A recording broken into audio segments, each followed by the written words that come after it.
જય ગુરુદેવ. જય ગુરુદેવ. ભક્તિ નો માર્ગ આપણે ભગવાન સુધી લઈ જાય ને ભોગ આપણે જગત સુધી લઈ જાય એમ. ભોગ નો રસ્તો જગત માં જાય ને ભક્તિ નો રસ્તો જગદીશ સુધી જાય એમ. એટલે આપણે ક્યાં જવું અહીંયા આપણું થોડુંક ધ્યેય હોવું ખપે એમ. એ ભોગ તો આપણે અનેક જન્મોથી ભોગવતા, એ ભોગ નું બીજું નામ કામના અને ઈચ્છા એમ. ઈચ્છા આજ સુધી કેની પૂરી થઈ નથી તો પછી આપડી એ ક્યાંથી પૂરી થાય એમ. ઈચ્છા ને માણસ જે વશ થઈ જાય ને એટલે પછી એનામાંથી અહમ પોસાય એમ. ઈચ્છા અને કામના પાછળ માણસ નું જીવન આખી જિંદગી એની પાછળ દોડતો રહેરો એમ. એ જરૂરિયાત તો ભગવાન બધાની પૂરી કરેલો એમ, પણ જે આપણે જરૂરિયાત સુધી આપણે સંતોષ નથી થતો એમ. એ આપણે કેમ વધુ હજી મને મળે, કેમ વધુ માણસને એના માટે ઈચ્છા હોય કે કેમ મારી પદ મળે, કેમ મને પ્રતિષ્ઠા મળે, કેમ જગત મારી વાહ વાહ કરે એમ. એની પાછળ આ દુનિયા ગાંડી થઈ જાય એટલે એની કામના ઈચ્છા નો અંત જ નથી આવતો. એ ઈચ્છા કેની પૂરી થતી નથી ને એમાં માણસની જિંદગી પૂરી થઈ જાય એના પાછળ દોડ હોય એમ. ને ભક્તિ એવી વસ્તુ એમ કે ભક્તિની જો લગામ ન હોય તો ઇન્સાન માંથી માણસ જાનવર બની જાય. જાનવર કેમ બની જાય કે આપણે ભોગતા ભક્તિ કરે એ કઈ ભોગવે દેહ તો દેહ ની પણ બધી જરૂરિયાત એમ. આપણે સંસારી તો સંસારીમાં આપણે તો બધું જોઈએ, પણ સંસારમાં રહીને ભક્તિ કઈ રીતે કરવી, આપણું કલ્યાણ કઈ રીતે સમાયેલું એ ભક્તિ આપણે શીખવે એમ. જો એ ભક્તિ ની લગમ જો આપણે ન હોય તો ઇન્સાન માંથી આપણે જાનવર બનતે વાર ન લાગે એમ. જો સાચી સમજણ ન હોય, જો એનામાં ભક્તિ રૂપી લગમ ન હોય તો માણસ ઇન્સાન માંથી જાનવર બની જાય. ને ભક્તિ એવી વસ્તુ હોય કે ભક્તિ સમજણ હોય, સાચી સમજણ હોય તો માણસ મનુષ્ય એનું કલ્યાણ કરી લેવું એમ. એટલે એ સાચી સમજ શેમાંથી આવે કે ભક્તિમાંથી. કામના એ ઈચ્છા એવી વસ્તુ હોય કે એ કદી એની પૂરી થતી નથી. એ પૂરી કરવામાં માણસ સ્વાર્થી બની જાય, એની પાછળ જ આખી જિંદગી દોડ લગાવેલું. ભક્તિ એવું હોય કે ભક્તિમાંથી આપણે વિવેક, ભક્તિ કરે એ માણસમાં વિવેક પ્રગટ થાય, વિવેકમાંથી જ્ઞાન પ્રગટ થાય, જ્ઞાનની સાચી સમજ મળે આપને કે મારું શેમાં હિત સમાયેલું હોય, શેમાં અહિત સમાયેલું હોય. ભક્તિ કરવાનો ઈ ફાયદો હોય ને ભક્તિ કરવાથી ભગવાન મળેલો ને ભોગ ભોગવવાથી જગત મળેલું. માણસ એના પાછળ ગાંડું હોરું કે કેમ મારું માણસ વાહ વાહ કરે, કેમ મારા માણસ મારી વાહ વાહ કરે. ને જે ભક્તિ કરેલું એ ભગવાનને પ્રિય બનવા કરેલું ને જે ભોગ ભોગવેલું જગતને પ્રિય કરવા માગેલું એમ. કે જગતની ઈચ્છા, જગત પર વિશ્વાસ રાખે એમ. માણસ આજ સુધી ભગવાનની કોઈ વાહ વાહ કરવા તૈયાર નથી, આપણી શું વાહ વાહ કરશે એમ કે મને કેમ હું એવું કામ કરીને જાઉં દુનિયામાંથી કે જ્યાં મને લોકો યાદ કરે. ભગવાનને યાદ કરવા તૈયાર નથી માણસ, આપને શું યાદ કરશે એમ. કે એટલા માટે એમ કે લોકો મારી કેમ વાહ વાહ કરે, લોકો મારી કેમ વાહ વાહ કરે, એમાં ને એમાં આપણે આપણું પતન કરતા જઈ રહ્યા. ને જગતને હું કેમ વાલું થવું એ ભોગમાં હોયરું, ને જગદીશને કેમ હું વાલું થવું એ યોગમાં હોયરું, એ ભક્તિમાં હોયરું. એ ભક્તિ શીખવાડેલી એમ. ને ભક્તિમાંથી આપણે જ્ઞાન પ્રગટ થાય, જ્ઞાન એ આપણું કલ્યાણ કરીને છોડે ને ભોગ એ વસ્તુ એવી કે આપણું અહિત કરીને છોડે. જન્મથી આવા ગમનના ચક્કર આપણે ભોગ કરાવેલું, એમાંથી છૂટવાનો રસ્તો આપણે ભક્તિ શીખવાડેલી. ભક્તિ મેળવવા માટે શું કરવું તો ભક્તિ આપણે સંત પાસેથી મળે, શાસ્ત્ર પાસેથી મળે ને આપણે ગુરુ એ રસ્તે ચાલવાનું શીખવાડે. એ આપણે એનું બળ આપે, એ આપણે સાચી સમજ આપે ને ભક્તિમાં સંતોષ સમાયેલો હોય ને ભોગમાં કદી સંતોષ મળતો નથી. એની પાછળ આપણે આખી જિંદગી ખર્ચી નાખી રહ્યા. આવો અમૂલ્ય મનુષ્ય અવતાર મળ્યો હોય, અનેક જન્મોથી આપણે એના મનુષ્ય અવતાર આપણે મળેલો પણ આમને આમ ફોગટ ફેરા ખાતા રહ્યા, આવી રહ્યા જઈ રહ્યા. એ ભોગ કરાવેલું. ભોગ એટલે કામના ઈચ્છા એમ. એની પાછળ માણસ દિવસ ને રાત પાગલ બનીને દોડતું રહેલું. ભોગ એવી વસ્તુ કે આપણે અહમ પોસેલું. અહમ એ પછી કદી આપણે આપણું સમહિત સમાયેલું એ આપણે સમજવા જ નથી દેતું એમ.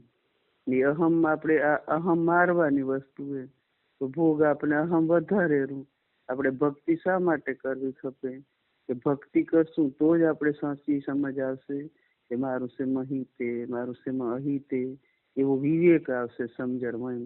એમ નથી કે ભક્ત એને ત્યાગ કરી દેવાનું હોય, એને કશું ભોગવવાનું નથી.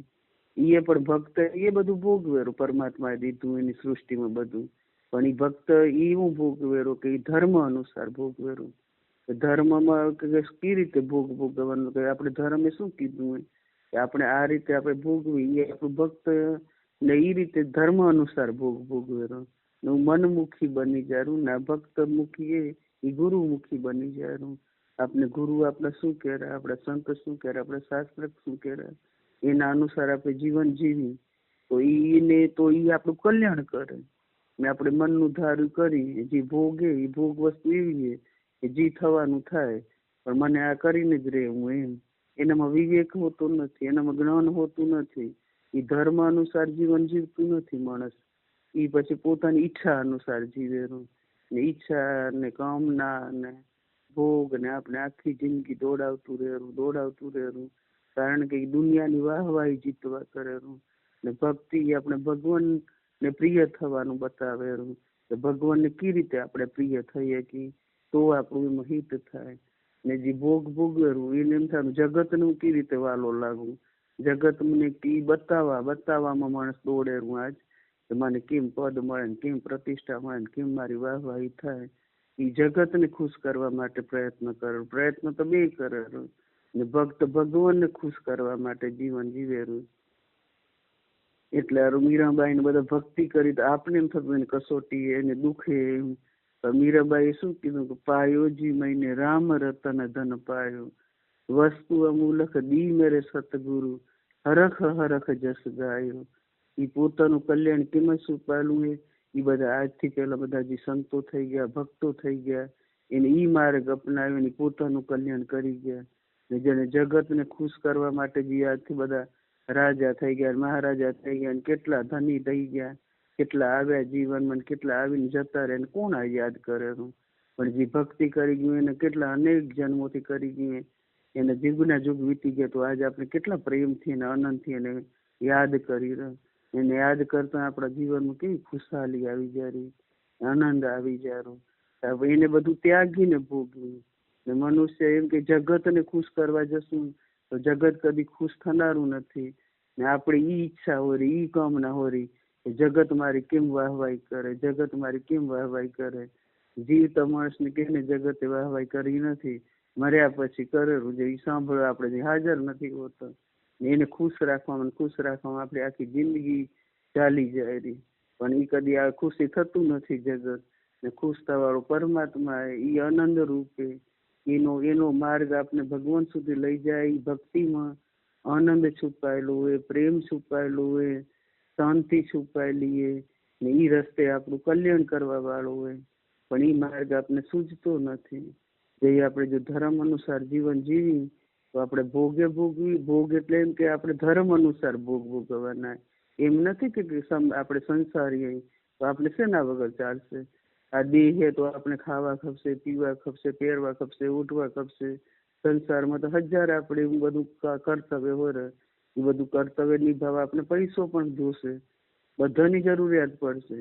પણ તમે પૈસો કમાવો એની ના નથી, પૈસો કમાવો પણ ધર્મ અનુસાર પૈસો કમાવાનો. આપણે ધર્મ અનુસાર જીવન જીવવાનું હોય. ફરી પૈસો કેમ નથી ભક્ત ગરીબ હોય જે આજથી પેલા ભગત થઈ ગયા, બધા રાજા જ ઘણા હતા, એમ બધા સંસારી હતા ને એ શાંતિથી જીવન જીવતા હતા, પણ લોકોનું કલ્યાણ કરવાની ઈચ્છા રાખતા હતા, એમ પરોપકારની ભાવના રાખતા હતા. ને જે બધા રાક્ષસ થઈ ગયા એ પોતે બધું મેળવી ને લોકોને કઈ રીતે હેરાન કરવા, એમ પદ મળી જાય તો એ પદનો દુરુપયોગ કરતા, એને રાક્ષસ કહેવાય. જે પદ મળે, પ્રતિષ્ઠા મળે, પૈસો મળે એનો સદુપયોગ કરે એને ભક્ત કહેવાય. જીવનનો ભોગવે તો બે રહેવું, એમ નથી કે સંસારી કઈ ભોગ ભોગવવાની ના આવે, પણ ધર્મ અનુસાર તમે ભોગવો એમ. ને ઓલે જે પોતે ધર્મ અનુસાર જીવન નથી જીવતા એનું કલ્યાણ થઈને કદી કલ્યાણ નથી થતું, એનું કદી હિત સમાયેલું નથી. ને ઈચ્છા અને કામના આપણે આવા ગમનના ચક્કરમાં નાખ્યા રાખેલું. એ આપણે આવી રહ્યા જઈ રહ્યા ફેરા ફુગટ ફરી રહ્યા. ને આપણું હલકું કર્તવ્ય થઈ જાય એટલે આપણે નીચી યોનિમાં આપણો જન્મ આવેલો, ને પછી અનેક યોનિમાં આપણે કેટલા દુઃખ ભોગવવા પડે એ આપણે હજી ખબર નથી.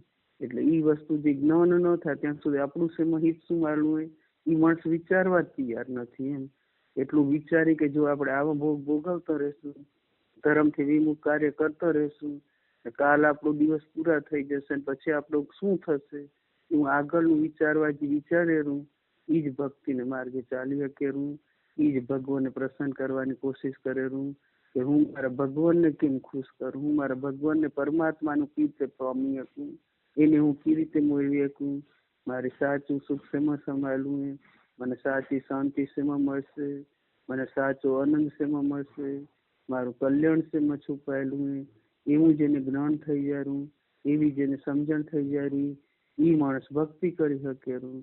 જેને પોતાની વાહવાહીની પડીએ, આ દેહના સુખની જેને પડીએ, જેને કામનાની પડીએ, ઈચ્છાની પડીએ, એ માણસ ભોગ તરફ પડી જાય. નાને એ માણસને પોતાનો વિવેક જગાડેલું, વિવેકમાંથી સાચી સમજ આવેલી, એ પોતાનું કલ્યાણ કરી લેરું, એ પરમાત્માના ઘર સુધી રસ્તો જાય. ભોગ એ આપણે આવાગમનના ચક્કરમાં નાખેલું, એ ભોગ એ જ ઈચ્છા એ જ કામના આજ સુધી કેની પૂર્ણ થી નથી ને આપણી થશે નહીં. એટલે આપણે શું કરવું, આપણું હિત કરવું કે આપણું અહિત કરવું, એ રસ્તે ચાલશું તો આપણે આવાગમનના ચક્કરમાં જવાનું હોય, ભક્તિને માર્ગે ચાલશું તો આપણું કલ્યાણ થવાનું હોય. એ રસ્તો જગદીશ તરફ જાય રહ્યો, ભોગવાળ તરફ જગત તરફ જાય રહ્યો, તો એ આપણે આવાગમનના ચક્કરમાં નાખેલો આવી રહે જઈ રહે કંઈક ઊંચી યોનીમાં જન્મ થાય, કંઈક નીચી યોનીમાં જન્મ થાય, એ જ આપણે ભોગ ભોગવવાના હોય.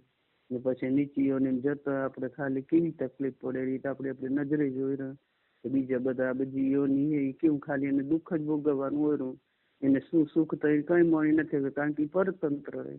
એક મનુષ્યને જ ભગવાને સ્વતંત્ર બનાવ્યું, એને જેવી સમજ આપીએ કે મારું શેમાં હિત સુકવાયેલું હોય ને શેમાં અહિત, પણ એ જ પોતાના હિતનું નથી ઈચ્છતો. એના મનમાં એમ થાય હું કેટલો હોશિયાર મારું કેટલું ઓલું હોવું, પણ પોતાની જે શું શેમાં હિત શું સંભાળવું હોય એ ના જો વિચારી શકે તો એ શેનો સ્વાર્થી કહેવાય, શેનો હોશિયાર કહેવાય. એમ તો આપણે આપણું કલ્યાણ કરવા દુનિયામાં આવ્યા નહીં, તો આપણે આપણું કલ્યાણ શેમાં છુપાયેલું હોય એ દિવસે દિવસે આપણે એનો વિચાર કરવો પડે. તો એવું વિચારશું તો આપણે ભક્તિના માર્ગે આગળ ચાલી શકશું, નકર જો ભટકી જશું તો એ આપણે કદી એના પરમાત્માના ઘર સુધી નહીં પહોંચી શકીએ. એટલે દિવસ ને રાત આપણે એવો વિચાર કરવો કે આપણું શેમાં કલ્યાણ છુપાયેલું હોય, ને એ રસ્તે જો ભક્તિ વાળા રસ્તે ચાલશું, આપણે ગુરુ બતાવેલા માર્ગે ચાલશું, કે નામ રતન એવું હોય કે એ રતન આપણે આપણું કલ્યાણ કરાવીને જ છોડશે. બીજું આપણે કદાચ ઓછું બધું આવડે તો નામ તો આપણે જે ગુરુ મંત્ર દીધો હોય એ જ ગુરુ મંત્ર પરમાત્માના ઘરની ચાવી ખોલશે. એમાં અખૂટ ખજાનો હોય, એ ખજાનો મળી જશે તો માણસ બીજાના દુનિયાનો બધો ખજાનો એના આગળ ફિક્કો હોય, પણ એની ચાવી ખાલી ગુરુ મંત્રમાં સમાયેલી હોય, ને એ મંત્રનું ખાલી આપણે રટણ કરવાનું હોય. પ્રેમથી આપણે એનું રટણ કરતા જશું તો આપણે બધો માર્ગ આપણે એ મંત્ર આપણે બધો સુજાડતો જશે, ને એક દિવસ એ મંત્રથી આપણું કલ્યાણ થઈ જશે. ગુરુમાં વિશ્વાસ રાખવાનો હોય, આપણા ઈષ્ટમાં વિશ્વાસ રાખવાનો હોય, આપણા ધર્મમાં વિશ્વાસ રાખવાનો હોય, તો એ વિશ્વાસે આપણે તરી જશું. એમાં સાચું આપણું સુખ છે. માણસ આખી દુનિયામાં શોધી હોય કે સાચું સુખ ક્યાં હે, તો સાચું સુખ દુનિયામાં નથી, સાચું સુખ ભગવાનમાં હે. ભગવાન એક મેળવશું તો બધું સુખ આપણે મળી જવાનું હે, નકર બીજામાં ક્યાંય સુખ છુપાયેલું નથી. ખાલી ફોંફોય જ્યાં જવાના નીરે, જેમ જેમ જશું એમ આગળ આગળ જ્યાં જવા નીર હજી આગળ એમ દેખાશે, પણ નીર ક્યાંય છે નહીં. એ ખાલી માયાના બાચકા એ માયાની રમત. જો માયામાં ફસાઈ જશું તો પાછા આવા ગમાના ચક્કરમાં પડશું. આવો અમૂલ્ય મનુષ્ય અવતાર મળ્યો હોય તો એ આપણે આપણું કલ્યાણ કરી લઈને આપણું સમાહિત છુપાયેલું હોય એ આપણે જાણી લઈને આપણે એ આપણું પોતાનું કલ્યાણ કરી લઈ. આપણે દુનિયાનું કલ્યાણ નહીં કરીએ કે બીજાના મનને આપણે નહીં સમજાવીએ કે, પણ આપણે તો ખાલી એક આપણા મનને સમજાવી લેવાનું હોય. મનને એવું સમજાવવાનું કે મારું શેમાં હિત છુપાયેલું હોય, એ મારે હિત કરી લેવું, મારું કલ્યાણ કરી લેવું હોય, ને આ જન્મમાં મારે જગદીશને મેળવી લેવું હોય. બસ જય ગુરુદેવ. જય ગુરુદેવ.